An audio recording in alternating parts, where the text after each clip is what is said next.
Welcome to the entertainment room, where I'm taking a little break from Christmas and winter vibed films.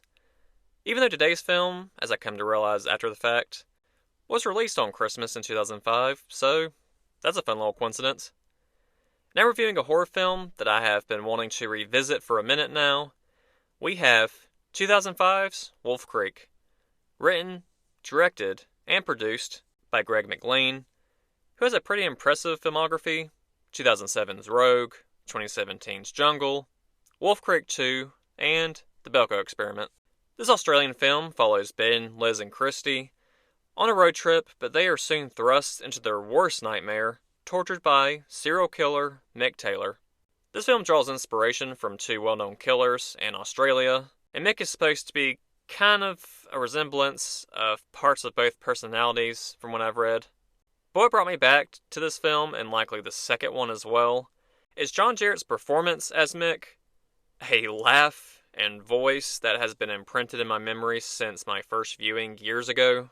This is my second viewing, and as for specifics besides Mick's personality, I didn't really remember anything from this film. Same with my one and only viewing of Wolf Creek 2.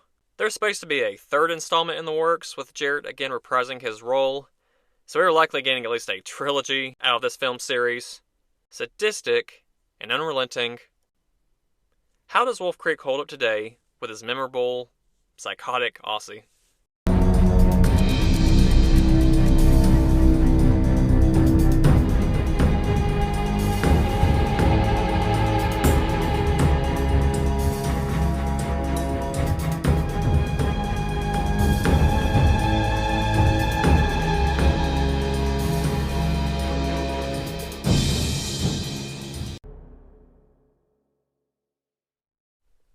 2005 was quite a full year for horror.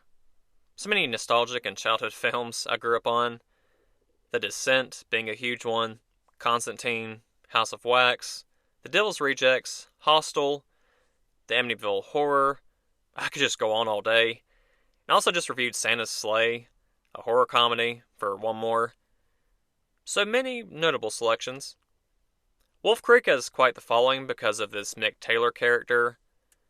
Cassandra McGrath, who plays one of the three leads, Liz, allegedly reported having nightmares stemming from his notorious laugh, and I find that incredibly easy to believe. It's rare a lot of quotes or mannerisms stand out crystal clear in my head years later, but this exact aspect of this killer has not left my memory. When it comes to slashers, I like a killer who has a personality, who banters with his victims, has some jokes here and there. Freddy Krueger and Chucky are classic examples. Their performances really draw you in. Mick, on paper, comes across initially as this low-key, creepy, but fun uncle type vibe who constantly jokes and pokes fun at others.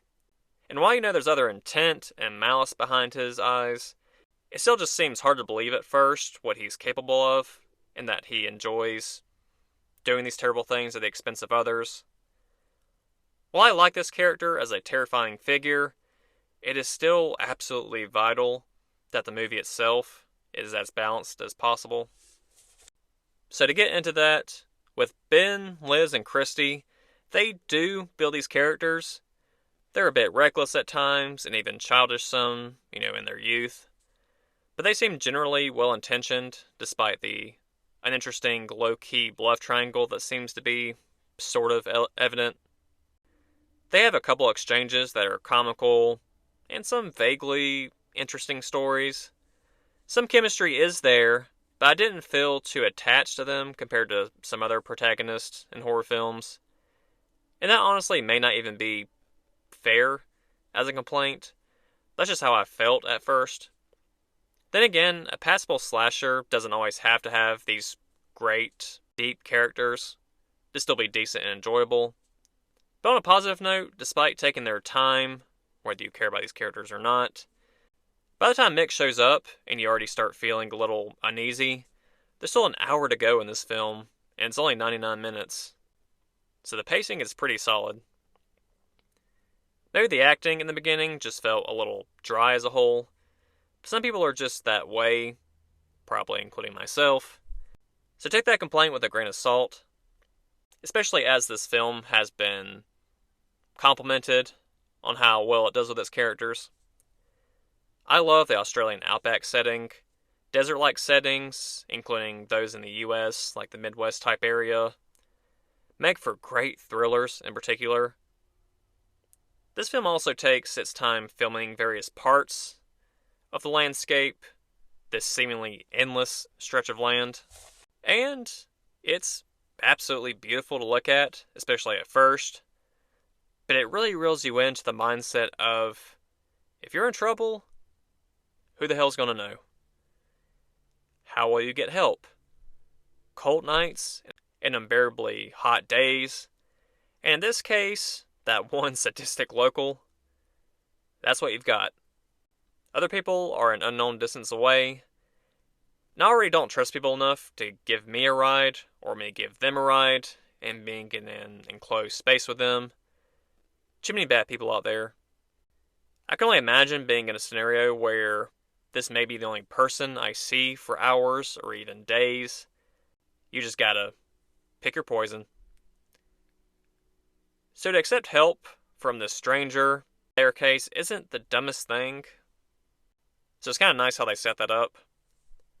But what does drop my score, or at least some, is decision making after the secret is out about Mick. Don't get me wrong, and I'm pretty sure I've said this in other episodes, stress and fear can really weaken our decision making and make people crack under the pressure and fold.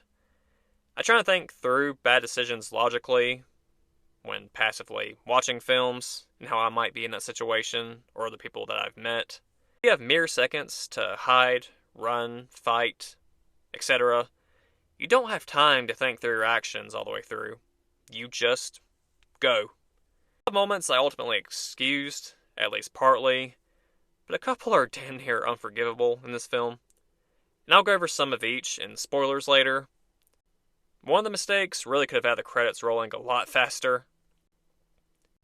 Writers sometimes just need to think through how dumb they let their characters go, especially when the reasoning is just to extend the runtime. Looking back, I can understand some of them a little bit more, so the film isn't nearly as irritating to me as some other horror films. I mentioned earlier that Mick is not a real-life person, nor are any of these characters, but draws influence from two real killers, in this case Ivan Milat and Bradley John Murdoch. And one of the most brutal, sick murders in this film being influenced by the real Ivan Milat idea. Unbeknownst apparently to a lot of the crew, the setting of Mick's compound is the site of an apparently real murder that took place, which is absolutely fucked, to be honest. To be fair, I'm not sure of the whole story and who all in the cast and crew were aware of this. Wolf Creek is also known for being brutal, with Mick's twisted antics, and they are dark and memorable, with his blows and his words, and it's all done so convincingly, but it's not really feeling as gratuitous as you might think, or as much so as a lot of other slashers and torture porn type films. I mentioned Hostel earlier in my 2005 horror release section. That is gratuitous and extended with the kill scenes and even its sexual content, if that bothers you. That's another level. Here, Mick is very dark and even perverted at times, but the scenes, whether it's psychological or physically violent, are not very long or graphically detailed. They don't linger as much, at least. They pack a punch in the fun he's having and how he describes what he's doing or what he wants to do, but there's no overly long torture or kill scene. He plays psychological games and hurts people, but there's no extended stabbing, shooting, beating, which is honestly impressive for how effective the scenes we get are. This film, though, of course, is still brutal in its realism and sense of dread, and while we get plenty of action, it doesn't feel like it overstays its welcome when it comes to getting entertainment out of it. I'll detail more thoughts and spoilers now, so if you haven't seen this film, but are a fan of slashers typically, or have seen any torture type films, whatever, This likely won't be anything to push you over the edge. I recommend it to just about any horror fan, though. It's a classic watch to me by this point, so on to spoilers. I'll start with the decision making here. I think the worst instance has to be Liz grazing Mick's face with the rifle shot that she got off. That even makes him pass out. The gun either jams or she just doesn't know how to get it ready again, and that's fine. I don't have a problem with that. She even does the smart thing of using it as a melee weapon instead while she has it. But, for one thing, it just looks like a small child trying to hit Mick. The blows are weak as hell. Part of that could be that, that's the real John Jarrett down there. I guess they could have at least shot this view differently, to where she's at least maybe hitting something else, and us not realize that. But the worst part is she goes for his back, rather than, say, his head. And then she just stops after 3 or 4 light hits. This type of thing is something horror films really need to stop doing. I know she's not a killer, but I refuse to believe most people are going to successfully get their attacker down, knock them out, and just leave them be without making sure that they are not going to get back up. I'm pretty sure his hunting knife that he just had in his hand was probably right there. I can't fathom letting go of the opportunity to completely end it all myself, especially if my friends or family are in danger as well. I understand some bad choices when in this frightening of a situation, but if I'm terrified of a threat and I get them down, they're not getting back up. I'll sadly just have to do a traumatic thing and go to extended therapy or something, I don't know. Grab the knife, go for the neck and or spinal cord. You don't have to be an expert on how to cause severe damage, but I'm sure you'll do just fine. Credits roll. Wolf Creek. But no, of course, we gotta keep going. The other really poor decision is Liz breaking back in to find another car to steal from Mick's compound, but she stops to glance at stolen belongings from past victims, newspaper clippings, and even camcorder footage. Why?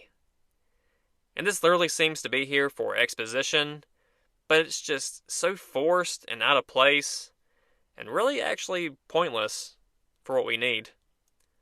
Save the history and exposition for a sequel, assuming at the time the film had plans for a sequel, or just let Mick's past be ambiguous. That's plenty creepy and satisfying. All we really learned from this scene also is that Mick has done this a lot, which we probably could have guessed on our own. I hate to pick on Liz, as she definitely has the strongest will of our 3 main characters. The writing is just not doing such a strong character justice. At least not most of the time. A couple things with Mick. When Liz wakes up and is tied up, with all of his experience doing this, he just makes it so easy for her to get out of the zip ties. All the equipment linger around the room, the tools, even a couple shards of glass, one of which she uses to get out. It took her a whole day and into the next evening to see it, but that's beside the point. Of course, on that note, that's my other thing, is the fact that he left her for so long without checking on her. Also, unless I missed something, Liz had close to 10 cars or so to choose from to steal. I didn't notice that there was a lot wrong with any of them. I don't specifically remember that detail right now. But Liz chooses one, gets in, finally gets it to crank, and Mick is in the back seat waiting on her? That's impressive guessing, for starters. On the flip side of this was a totally creepy scene otherwise. Her relief disappearing instantly after getting the car to crank, just to hear Mick's terrible laugh from behind her, and of course his knife going through her seat into her back. And this exchange is the toughest one to me, the most haunting. It's not overtly graphic, just the shock of how the strongest character goes down after everything. And this scene even includes the sickest comparison to one of the real-life killers and one of their tactics. Ivan Milat had supposedly used the head on a stick torture tactic. It's just such a tough conclusion for Liz as she is stabbed in the back, near the spinal cord, making her paralyzed, making her, well, just a head on a stick. The other standout scene was the initial intro to the sinister mind of Mick Taylor.